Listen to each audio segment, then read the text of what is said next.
여자분 몇 명이 모여가지고 아주 어려운 동네 교회를 하나 세운 겁니다. 이제 큰 교회를 세운 게 아니고 조그마한 교회, 이제 한 20, 30명 정도 들어갈 수 있는 교회. 그것도 이제 비싼 땅에는 못 세우니까 이게 산에다가 또 세웠습니다.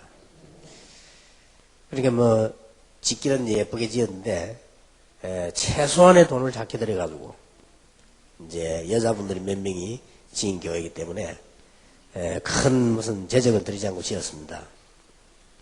그리고 그 교회 교역자가 파송이 되고 거기에 이제 그 예수 믿는 사람이 생기고 이렇게 되죠. 그러던 중에 그 교회 아래 우리 가족이 교회 나가게 되었습니다.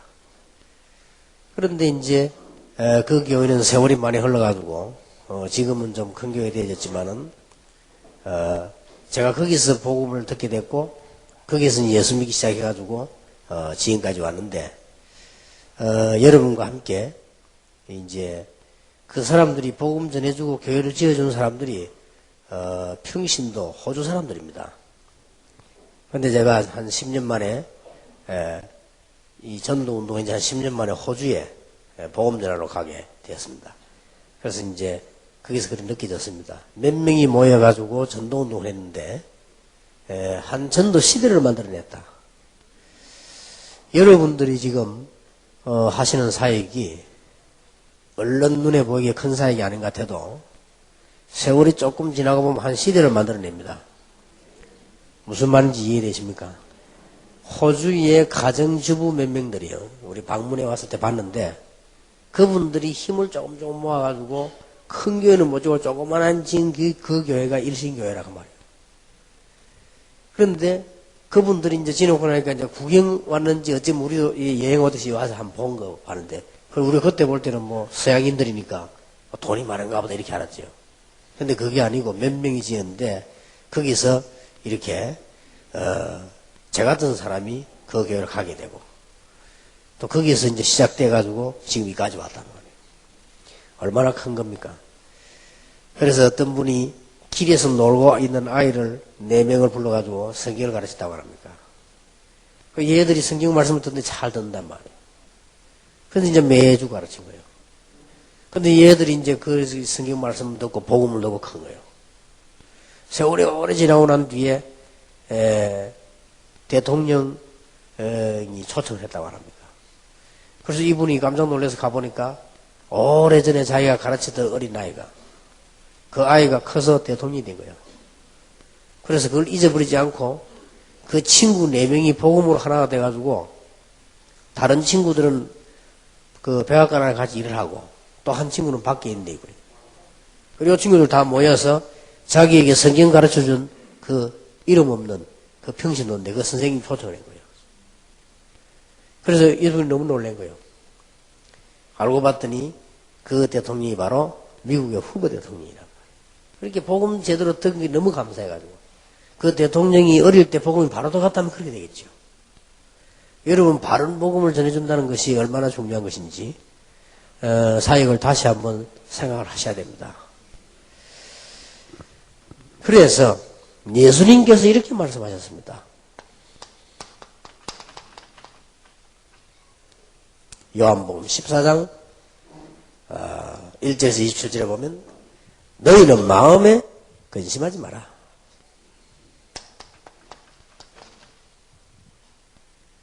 하나님을 믿으니 근심하지 마라.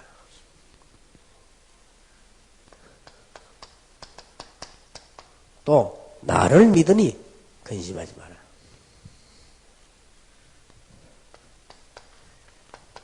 너희를 위하여 처소를 예배하러 간다. 보좌의 배경이 있으니까 근심하지 마라. 또 내가 가면 이 말은 이제 부활 성천이거든요. 그거 하고 난 뒤에 말세 시대 때는 그냥 두는 것이 아니고 보혜사 성령을 너희에게 보낸다. 그래서 너희와 항상 너희와 함께 너희 안에 계실 것이다. 그리고는 이렇게 말씀하셨습니다. 내가 너희에게 평안을 주노라. 내가 주는 평안은 세상이 주는 것 같지 아니하니라. 세상에 있는 평안하고 같지 않지요? 너희는 마음에 근심도 말고 두려워하지도 말라. 이렇게 말씀하셨습니다. 그러면 앞 시간에 우리는 그렇게도 놀라운 만남 은혜를 받았는데 도대체 그러면 예수 그리스도는 누구십니까? 이 도대체란 말을 붙인 데 이유가 있어요.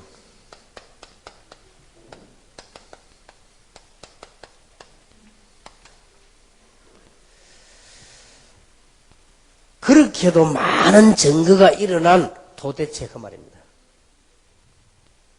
아무도 알아주지도 않았는데 지금에는 이 그리스도 도대체 누구시냐? 역사의 주인공이신 도대체 이분이 누구시냐 말이야. 이 질문이죠. 얼마 전에 제가 김중곤 박사님 만나 식사를 하면서 이런 얘기를 했습니다. 도대체 예수 그리스도 누구신가? 이 질문을 누가 했는가 하니까 김중곤 박사가 했어요. 내용은 다릅니다. 내용은 저하고 다른데 김중곤 박사님이 자기 책에 보면요. 도대체 예수 그리스도 누구신가? 이 질문을 했어요. 그래서 내가 그 얘기를 김중곤 박사님 했어요. 김 목사님께서 대학생들을 전도할 때 도대체 예수 그리스도 누구시냐? 그 질문에 제가 그걸 읽고 상당한 마음의 생각을 하고 도대체 이 예수 그리스도 누구시냐? 그래서 지금까지 그때 질문하고 답한 것이 지금까지 왔다. 그래서 하나님 은혜 참 감사하고 내가 목사님께 감사한다. 그런 얘기를 했습니다. 도대체 예수 그리스도 누구십니까? 오늘 그 서문의 장관 보면요. 기기를 필요 있고 볼 필요 있습니다. 전 세계에 가장 큰 영향을 입히셨고 누구보다 훌륭한 일을 하신 예수 그리스도 도대체 누구십니까? 역사의 주인공이요. 이 말은 BC AD, 지금 우리 AD 2005년이죠. BC란 말은 그리스도 이전이란 말이죠. 여기에 역사의 주인공이 되셨고 책 한 권을 남기지 않고 짧은 기간을 살다 가셨는데 그에 대한 책이 가장 많이 기록되었고 이 땅의 모든 임금, 장군을 다 합친 것보다 더 많은 영향을 입히셨던 개인을 변화시켰고 나라를 변화시킨 이분은 도대체 누구십니까? 웰리스라는 분 아시죠? 웰리스라고 하는 사람은 예수 그리스도 믿을 필요 없다 라고 하는 반기독 사상 가지고 책을 쓴 사람이죠. 책을 썼는데 서론을 쓰고 난 뒤에 이제 본론을 들어가려고 했습니다. 예수 믿을 필요 없다. 그때 항상 말이 많으니까 믿지 마라. 무신론을 주장해고요. 그러고는 본론을 들어가려고 하다가 이 사람에게 큰 변화가 있는 거예요. 글을 못 썼습니다. 못 쓰고 이 사람이 다른 글을 시작했어요. 그래서 그 사람이 쓴 작품이 바로 세계적인 불멸의 작품 벤허라고 하는 작품. 이 벤허 영화도 나왔죠. 그 벤허는 웰리스라고 하는 사람이 쓴 겁니다. 이 사람이 원래 그리스도 반대하려고 한 글 쓰는 사람이 원래 반대했던 사람이에요. 그러면 그 유명한 사람이 그리스도 믿지 말라는 이유로 글을 썼을 때 어떤 일이 일어나겠습니까? 근데 그 사람에게 직접 역사하신, 성령으로 역사하신 정말 부활하신 그리스도, 그는 도대체 누구시냔 말이에요. 참 희한한 일이죠. 부활성천에서 하늘 보좌에 계신다는데 그분이 웰리스에게 나타나서 사람을 뒤바꿔 놨다는 거예요.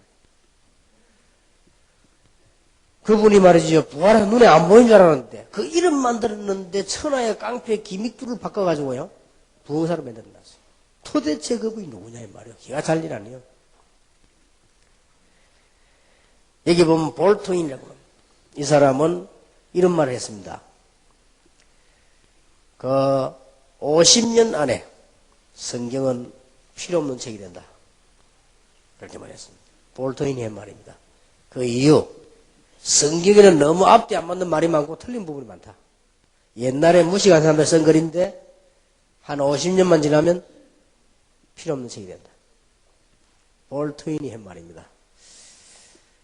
50년 후에 어떻게 됐냐? 그 해에 영어 인쇄만 500만 부가 되고 120 몇 개 나라 말로 번역이 돼서 성경은 전 세계로 나온 거예요. 그러니까 볼 트윈이 한 말이 완전히 틀린 말이 되어버렸어요. 그리고는 여러분 아시다시피 볼 트윈은 자살했습니다. 그 자살은 또 왜 합니까? 막 살면서 회개하면 될 텐데 이렇게 참 희한한 일이죠. 엄청난 당대 학자 니체, 여러분 아시다시피 교회 다녔던 니체 목사들입니다. 신학교까지 다닌 기록이 있습니다. 이 사람이 엄청난 공부를 해가지고 하나님 죽었다고 말해요. 하나님이 없다는 죽었다고 하는 거예요. 이런 니체가 말이에요. 행복하게 잘 살아야 될 것인데 어느 날 마지막 날 하나님이 니체를 찾아왔어요. 니체 정신병으로 죽는데 그때 막 하나님을 찾아 불러버려요.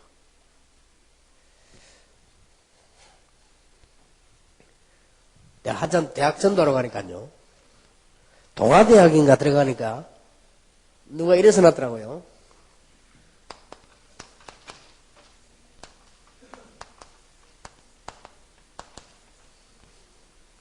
하나님은 죽었다. 니체.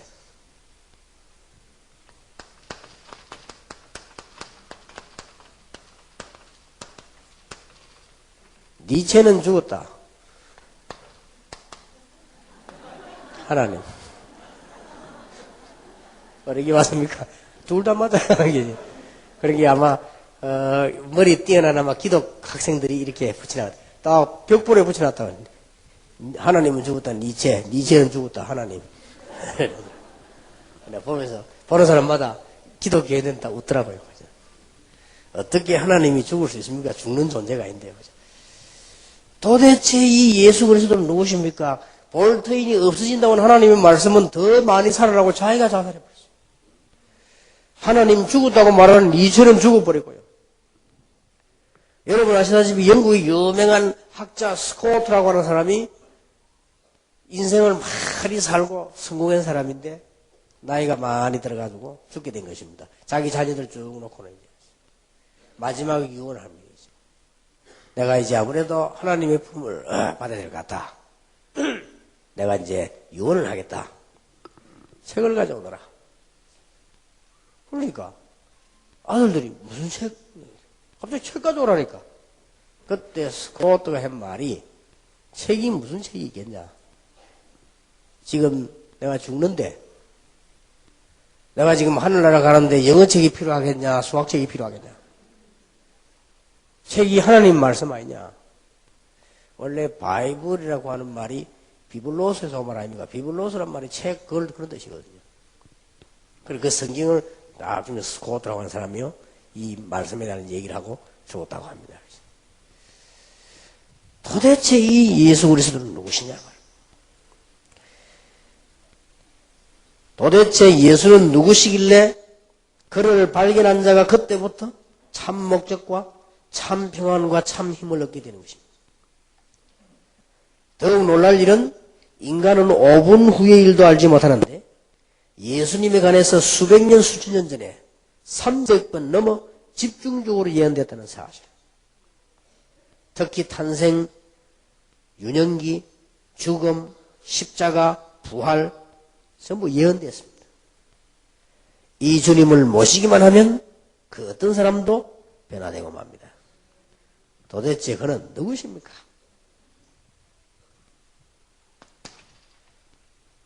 오늘 교재를 보면은 인간의 문제와 그 원인을 해결하신 분입니다.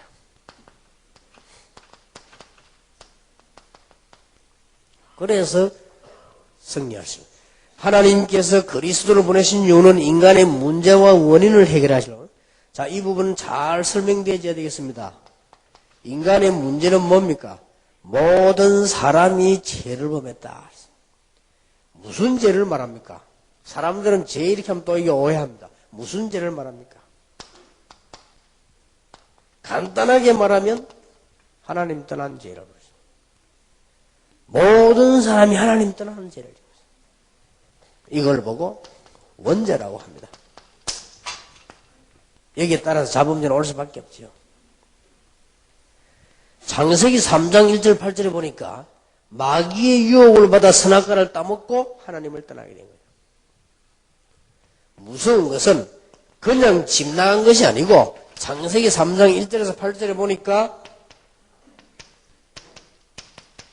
마귀 유혹을 받고 있는 거예요. 자, 그때부터 요한복음 8장 44절에 예수님이 직접 진단하시기를 인간은 마귀의 손에 사로잡히게 되고 마귀의 자녀가 되어버렸다. 무시무시하지요. 자. 사실이라면 무시무시한 거요. 이게 사실이 아니면 어떻게 됩니까? 사실이 아니면 그냥 옛날 얘기라고 생각하면 되는데 이게 사실이라면 보통 문제가 아니에요. 이게 사실이라면 지금 구원 못 받은 모든 사람들이 마귀 자녀거든요. 그리고 요한복음 8장 44절 보니까 거짓말의 압이 자꾸 인간을 속이는 거지. 이래서 로마서 6장 23절에 보면 죄 때문에 결국은 로마서 3장 23절에 시작된 이 죄는 결국은 사망에 이르게 한다. 자, 여러분 이 네 가지 설명을 잘 해주셔야 됩니다. 인간의 문제와 원인은 어떻게 왔는고 하니까 하나님을 떠나는 죄, 원죄에서 왔다 이 말이에요. 도대체 그 죄는 무슨 죄냐? 하나님 떠나버려. 하나님 안 믿는 거예요. 그게 가장 큰 죄예요. 그런데 그냥 죄를 지은 것이 아니고 마귀 유혹을 받아가지고 하나님 떠나버렸어요. 이러니 마귀 손아귀에 딱 잡혀버린 것입니다.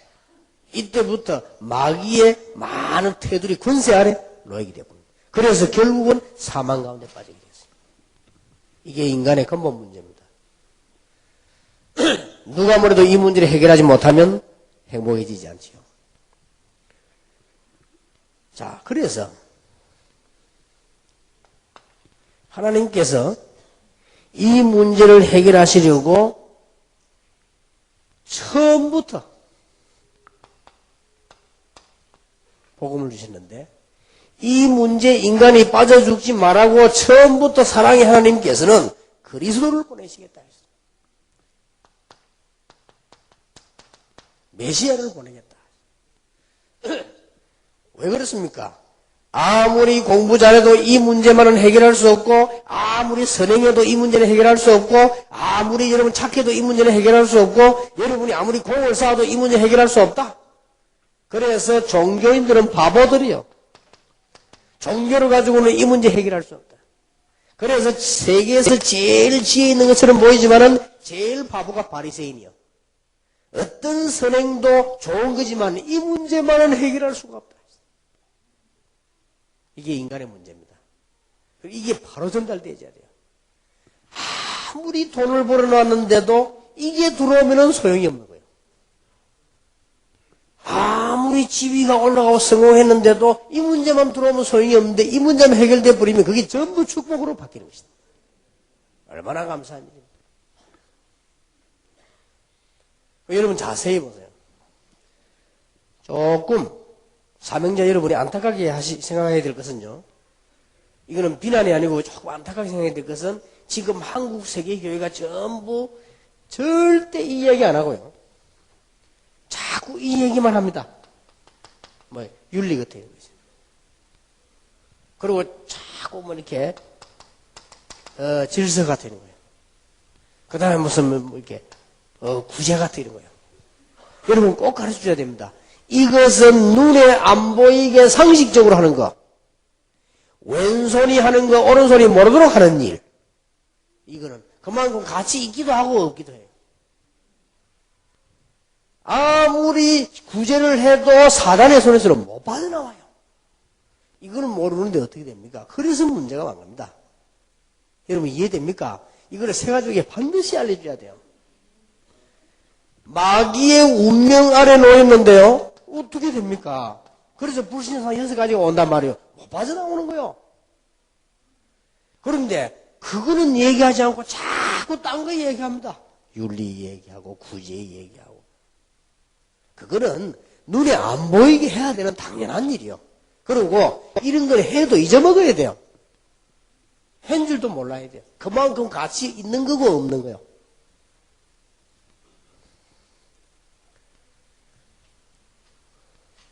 전에 말이죠. 죽었던 교황이 그 요한 바로 2세에서 한국 왔지 않습니까? 해운대 와서요. 해운대 그분이 왔는데 놀랄 일이요. 사람들이 얼마나 모이는데 말이죠. 그래서 거기서 뭐 했는가 하니까요. 이분이 나타나니까 천주교 다 모이는데 103명. 그때 옛날에 핍박받았다는 사람들 103명 복자호를 줬어요. 그래서 그런 거 가만 보니까요. 참 사람들은 저런데 참 잘 속지. 우리는 그런 거 받으려면 얼마든지 받죠. 그런 건 아무 가치가 없습니다. 복자호다 뭐다 이런 게 아무 상관이 없어요. 참 절묘하지. 이 사단이요. 전부 종교를 이용해서 사람들을 모르게 만든 겁니다. 그래서 이게 목사님들이 정말 전 세계 선교사님들이 이 눈을 번쩍 떠버리면요. 끝납니다. 자꾸 속고 있는 거예요.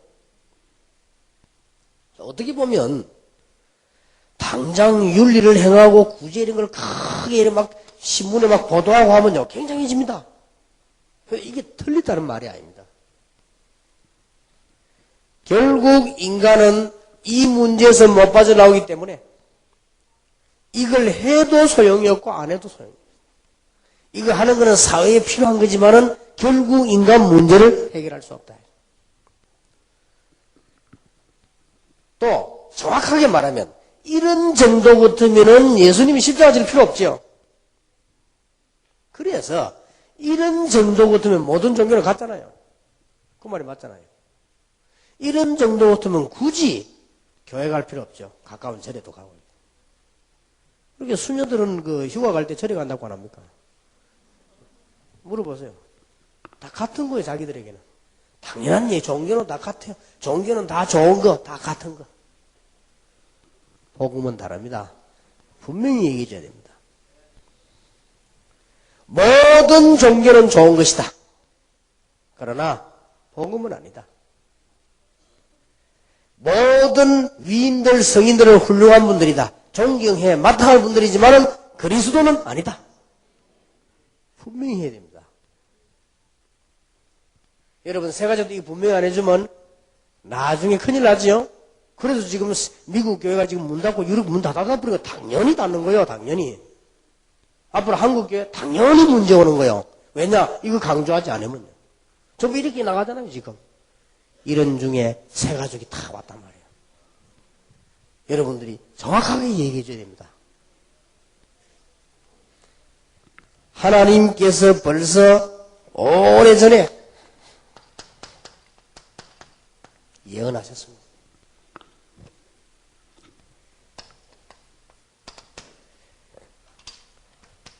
분명히 말씀했죠. 여자의 후손이 와서 뱀의 머리를 상하게 하겠다. 분명히 그랬고요.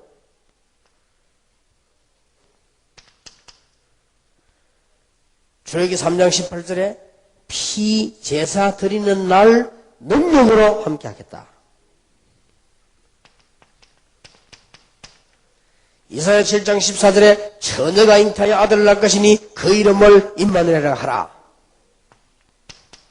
마태복음 16장 16절 주는 그리스도시요 살아계신 하나님의 아들이십니다. 이 말은 이 말씀이 성취되는 메시지라. 여러분 이 말을 할 때 새가족이나 성도님들 현장에 있는 분들이 이게 번쩍해야 됩니다. 그렇구나. 왜 그래야 됩니까? 오늘 얘기 보세요.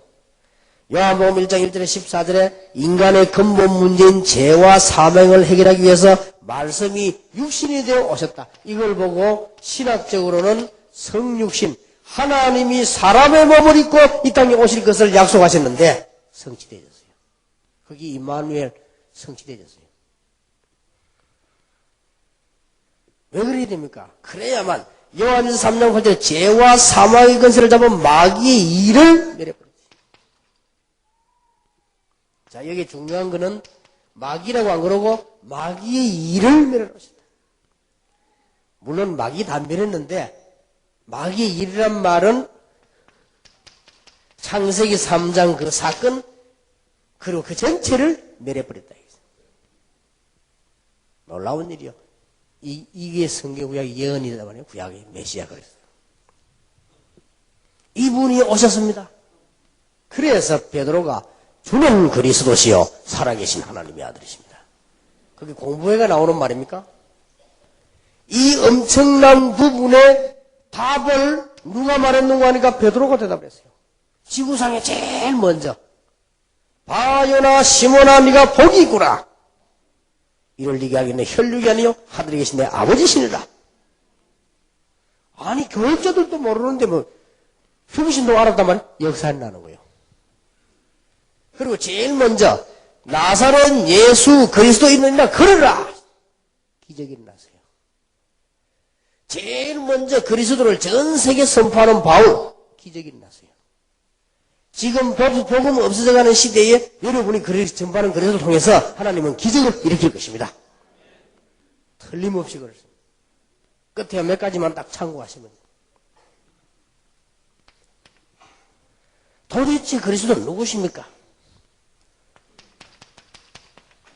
예수님 자신이 말씀하셨습니다. 암만 나쁜 사람이라도요, 살기 위해서 거짓말하지 죽기 위해서 거짓말하는 사람은 없어요. 석가라고 하는 분이 볼에서 나무에 6년 동안 앉아있다가 일어나서 한 말이요, 길을 못 찾았다고 말했고요. 그분이 하는 말이 길을 찾으라고 했어요.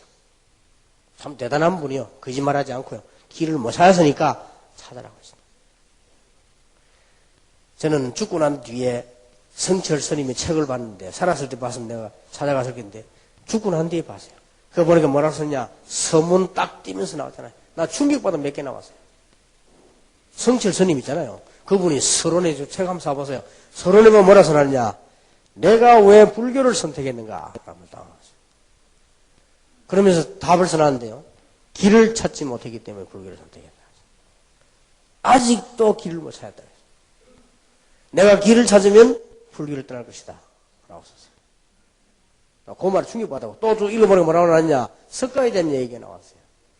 석가는 사단의 종이다. 그래, 그 나왔다니까요. 그래서, 야, 저 사람이 참 좀 뭐 트이기는 트인 사람이야, 보니까. 그렇겠지요. 예수님께서는 직접 말씀하시기를 나는 길이요, 진리요, 생명이다. 예수님 자신이 뭐라고 말씀하셨는가 하니까 요한복음 10장 30절 33절에 보면 나와 아버지는 하나다.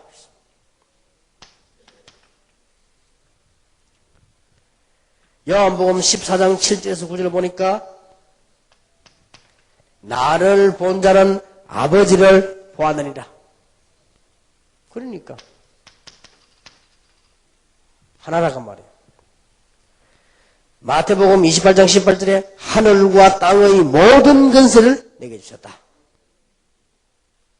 여기서 우리가 뭐가 나옵니까? 이제 정말 이해되는 삼위일체. 하나님의 여호와께서는 말씀하셨고 그리스도께서 성취시켰고 성령께서 지금 완성시켜 나가신다. 그래서 이 하나님이요, 같은 하나님이시죠. 예수님이 직접 말씀하셨는데 예수님을 만난 사람들이 어떻게 고백을 했습니까? 많이 있습니다만은 예수님을 만난 사람들이 베드로가 고백하기를 주는 그리스도시요 살아계신 하나님의 아들이십니다. 위대한 고백을 했죠. 절대로 망할 수 없습니다. 너는 베드로라 반석 위에 내 교회를 세울 것이고 음부의 권세 너를 이기지 못할 것이며 내가 네게 천국 열쇠를 주노라. 예수님을 만난 도마는 이렇게 고백했습니다. 나의 주요 나의 하나님이십니다.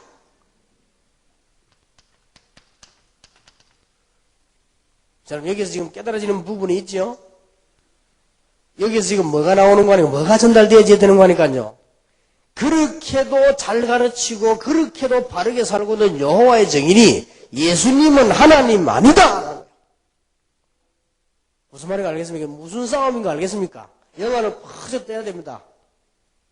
그렇게도 잘 믿었던 바리새인들과 초대교회 내용이 뭐가 다른 거 싸움이 뭔 거 하니까 초대교회는 하나님이신 그리스도가 오셨다. 그리고 바리새인들은 예수는 그리스도도 아니고 하나님 아니다. 그냥 성경 가르치는 선지자다. 만일 우리가 실수했다면 그 죄값을 우리 그 피값을 후손에게 돌리라. 이 정도 나왔습니다. 무슨 말인지 알겠습니까? 이래가지고 이스라엘 민족이 완전히 망해버린 거예요. 지금도 똑같습니다. 여러분이 어떻게 잘 가르치냐 중요한 게 아니고 여러분 영 가운데 영혼 속에 지금 뭐가 흐르냐가 중요합니다. 거기다 여러분 교회 역사에 나고 안 나고 한단 말이에요. 여기서 흑암설이 꺾이고 안 꺾이고 하는 거예요. 성부, 성자, 성령이 하나님인데 어째서 그렇습니까? 하나님이 사람의 몸을 입어서 이 땅에 오셨으니까 같은 하나님이다 그 말이에요. 그런데 지금까지 주장은 예수가 하나님 아니다. 그 싸움입니다. 그리고 지금 보세요. 영적으로 눈을 딱 뜨고 보세요. 마음에 뜨게 모슬림이 뭡니까? 그리스도는 선지자지 하나님 아니다. 그겁니다. 우리는 예수는 그리스도다. 그 증거를 통해서 놀라운 일이 일어난 거예요. 천주교는 뭡니까? 그리스도를 자꾸 약화시키는 거고요. 우리는 그리스도를 자꾸 높이려고 하는 겁니다. 다릅니다. 영적 싸움이. 왜냐? 흑암 권세 해결이 하나밖에 없기 때문에 마귀는 이걸 부인하게 만드는 것입니다. 여러분을 실패시키는 길은 하나밖에 없기 때문에 그것을 자꾸 이걸 모르게 만드는 것이다. 나는 여러분에게 약속할 수 있습니다. 이 언약을 붙잡은 사람은 절대로 이 땅에서도 승리, 내세에도 승리, 완전 과거에 전부 승리로 바뀐다. 아무것도 염려할 거 없어요. 바울은 부활하신 주님을 만나고 난 뒤에 자기 인생이 바뀌었습니다. 사도행전 9장 1절에서 15절에 바울이 부활하신 그리스도를 만난 것입니다. 싹 바뀌어버린 인생이. 그래서 세계를 살리게 되었습니다. 심지어 십자가에 못 박은 원수들까지도 마지막에 저 간경을 보고 마태복음 27장 54절에 이는 진실로 하나님의 아들이구나. 원수들도 그렇게 말했다니까요. 원수들도 눈을 바로 뜬 사람을 보고 진실로 하나님의 아들이구나. 어째서 이 싸움이 중요합니까? 이 문제 해결하려면 하나님이라 해야 되고 하나님의 아들이라 해야 되고 사람의 몸을 입어야만 돼요. 그런데 이 흑암 세력과 불신앙과 사단은 이걸 자꾸 막는 거예요. 오늘 여러분이 이 언약만 회복해버리면 도대체 예수 그리스도는 누구신가? 그는 사람의 몸을 입고 오신 하나님의 아들이시여 하나님이시다. 이런 결론이 나와요. 어떻게 만나면서 여러분 이 부분이 잘 전달되어야 됩니다. 그래서 한마디 더 이제 얘기를 해야 되겠습니다만은 요 밑에 거 보고요. 요한복음 1장 12절에 영접하는 자 곧 그 이름을 믿는 자들에게는 하나님의 자녀가 되는 권세를 주셨으니. 요한계시록 3장 20절에 마음에 모셔 주어 모시면 되는 것이고요. 요한복음 2장 5절에서 11절에 주인으로 모시게 되는 것입니다. 이렇게 될 때 이제는 역사가 시작되는 겁니다. 자, 여러분 눈을 한번 잘 떠시고 보세요. 인간의 문제가 정말로 이게 맞다면, 자, 몇 가지 지금 결론 나옵니다. 잘 보세요. 인간의 문제가 이게 정말로 맞다면,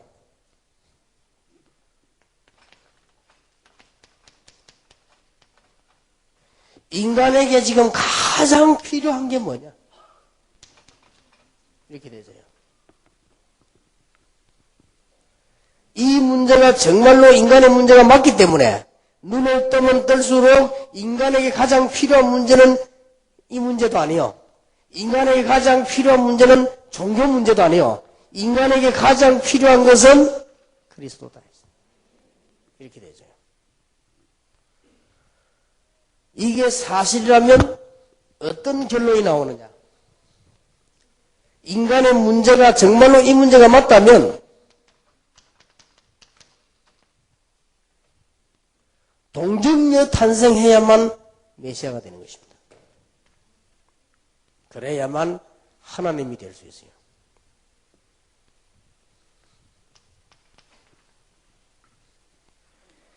인간의 문제를 정말로 해결하려고 하면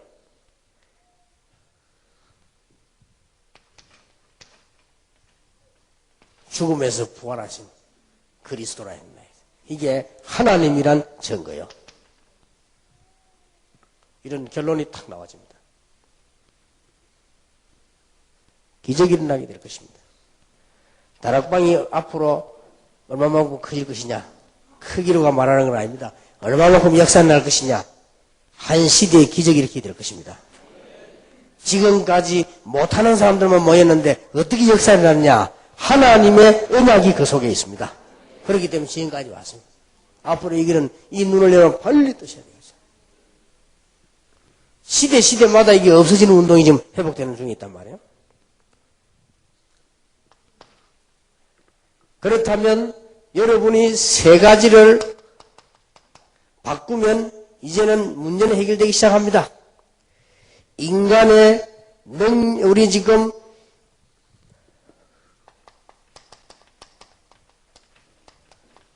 세상의 눈으로 보는 게 아닙니다.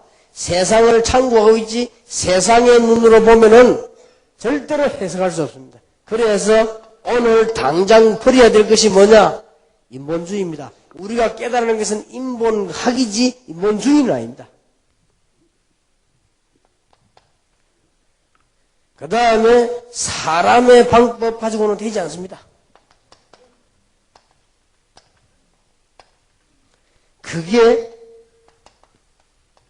율법주의입니다. 우리는 율법이 필요하지 율법주의가 필요한 게 아니에요. 여러분 율법하고 율법주의하고 다릅니다. 공산하고 공산주의하고 다르다니까요. 우리 여행 갈 때 돈 같이 모았습니다. 그게 공산이요. 공산. 그러나 늘 그래 살아야만 된다는 게 공산주의요. 율법이 필요 없단 말이야. 율법이 있어 길을 알죠. 율법하고 율법주의하고 다른 겁니다. 우리 인간이기 때문에 인간의 근본이 있죠. 그러나 인본주의는 아닙니다. 말씀도 잘 알지 못하고 미신과 막 무지로 신앙생활 하는 거 아니죠. 신비주의. 세계는 버려버리면요. 여러분에게는 이제는 큰 문이 확 열립니다.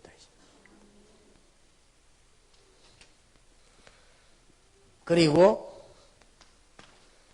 세 가지 고백을 하시면 됩니다. 이 고백 세 가지는 굉장한 거지요. 마태복음 16장 13절이 있습니다. 다 끝났고 여러분들은 미래까지 다 끝났습니다. 주는 그리스도시요 살아계신 하나님의 아들이십니다. 창세기 3장 15절의 주인공이시요 살아계신 하나님의 아들이십니다. 애굽의 기적이 일어난 피언약의 주인공이시요 살아계신 하나님의 아들이십니다. 포로 해방과 렘넌트의 주인공이신 그분이시요 살아계신 하나님의 아들이십니다. 이 고백이요. 두 번째 고백입니다. 마태복음 17장 1절에서 9절입니다. 이제는 모세도 사라지고 엘리야도 사라지고 그리스도만 남았다. 여러분 이제 더 이상 고생해야 되는 그런 율법주의도 필요 없게 되고 여러분 이제 더 이상 고생해야 되는 그러면 금욕주의, 신비주의도 필요 없게 되고요. 이제는 오직 복음으로 하나님의 자녀로 바뀌게 됐다. 마태복음 28장 1절에서 20절입니다. 예수께서 그리스도라는 증거로 부활하셨습니다. 그래서 우리에게 세 가지를 가지고 함께 하시겠다고 했죠. 하늘의 권세를 가지고 너와 함께 하겠다.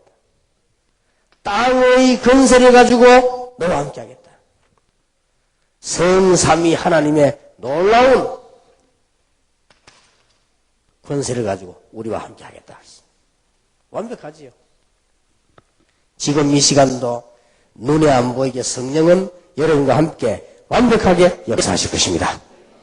틀림없습니다. 그리 걱정할 것도 없어요. 그래서 이 답이 나온 사람은 이제부터 조금만 기도해 나가면 응답받습니다. 몇 가지를 참고해야 됩니다. 뭘 참고해야 되는 거 하니까 이제부터는 말씀을 바로 딱 이제 말씀 바로 보는 눈이 열렸죠. 이 말씀 바로 보는 눈이 하나님 바라보는 눈이요. 지금부터 우리는 어떻게 해야 되는 거 하니까 이제는 제대로 문제 해결을 받았습니다. 길이 열려졌습니다. 그 길이 예수 그리스도입니다. 이제 세 가지의 신앙생활을 하는 겁니다. 지금부터 신앙생활 어떻게 하면 되느냐? 성령이 여러분 안에 내주하고 계시기 때문에 늘 확신 가지고 있어야 돼요. 감사해야 돼요. 절대로 망할 수 없다. 다른 사람들은 몰라서 하는 소리입니다. 여러분이 조금 안 되는 이유는 아직도 신비주의, 율법주의, 인본주의에 걸려가지고 조금 고생해서 그렇지 저것만 내버려버리면 바로 문 열린다. 그래서 어떤 학생이 이 성부, 성자, 성령입니다. 성부, 성자, 성령 이름으로 세례를 주라 했어요. 그렇다면 성부 하나님은 말씀으로 우리에게 하셨다. 보이지 않게. 우리에게 길을 여신 분이 예수 그리스도입니다. 그러면 신앙생활 어떻게 합니까? 성령. 성령이 여러분 안에 계시기 때문에 절대로 흔들릴 필요 없다. 위로가 아닙니다. 굉장한 사실이요. 요한복음 14장 16절 17절. 흔들리면 약간 손해보지 망하지는 않습니다. 확신. 자, 두 번째입니다. 이제 여러분이 기도하고 늘 판단하고 하는 것은 기준이 뭐냐? 성령의 인도 받으면 돼요. 우리가 왜 말씀 받냐? 성령의 인도. 어떨 때는 왜 내 체질 내를 바꾸느냐? 성령의 인도. 그러면요, 정확한 응답이 옵니다. 정확한 미래가 나오죠. 성령의 인도. 지금부터 성령의 인도 조금만 묵상하고 기도하시면 성령의 인도 받습니다. 오늘 우리 오전 끝 시간에 부탁합니다. 많은 주의 종들은 아무것도 걱정하지 마시고 교회를 내 마음대로 하려 하지 마시고 이제는 성령의 인도 받으면 미래가 찾아 열립니다. 아무 걱정할 거 없어요. 우리 인생에도 조금만 성령의 인도 받으면 미래 문들이 다 열립니다. 제가 알기로는 조금만 정시기도 해도 인도 다 받습니다. 그 다음에 세 개. 꼭 기억해야 됩니다. 성령의 내주, 인도, 충만. 역사는 이 전체를 보고 역사라고 그래요. 성령의 역사. 충만은 뭐냐? 이때부터 능력 생기라는 것입니다. 오늘 혹시 문제 있는 분들 생각날 때마다 성령의 충만함을 주옵소서. 해결된 줄 믿으시기 바랍니다. 병든 자의 성령 충만함을 주옵소서. 해결된 줄 믿으시기 바랍니다. 여러분 사업에 성령 충만함을 주옵소서. 오늘 우리 교회에 성령의 충만함을 주옵소서. 내 자녀, 가족, 아내, 남편에게 성령의 역사 일어나게 하옵소서. 그러면 끝입니다. 하나님이 역사하십니다. 임마누엘이라고 하십니다. 하나님이 우리와 함께 계신다. 요게 전달되어야 될 것입니다.